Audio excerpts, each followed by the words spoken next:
টুর্নামেন্টে হয়তোবা আমরা খুব একটা ভালো পারফর্ম করতে পারিনি। উই হ্যাড সাম মিস্টেক, গুলোকে শুধরে নিয়ে আমরা খুব ভালো পারফর্ম করব অ্যান্ড মেবি ইনশাল্লাহ will be champion next time. Shakib খানের দল ঢাকা ক্যাপিটালস বিপিএল থেকে বিদায় নিল, তবে এই বিদায় চিরদিনের জন্য নয়। এবারে বিপিএলে শাকিব খানের দল ভালো খেলতে পারেনি। তাদের ম্যানেজমেন্টের কিছু ভুল সিদ্ধান্তের কারণে প্লে অফে খেলার সুযোগ থেকে বঞ্চিত হলো। দলটি আর সামনের দিকে এগোতে পারেনি। তবে ঢাকা ক্যাপিটালসের মালিক মেগাস্টার শাকিব খান বলেন, আমি ক্রিকেট খেলা ভালোবাসি, তাই এবার বিপিএলে ক্রিকেট খেলার সাথে সরাসরি যুক্ত হয়েছি। এবারই প্রথম দল কিনেছি।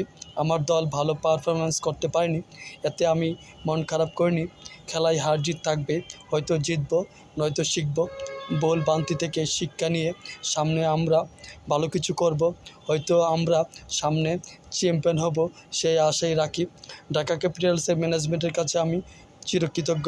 শাকিব খান বলেন, হয়তো আমরা চ্যাম্পিয়ন হতে পারিনি আর ভালো খেলতে পারিনি বলেই, তবে নতুন দল হিসাবে যে ভালোবাসা পেয়েছি তাতে আমি চিরকৃতজ্ঞ।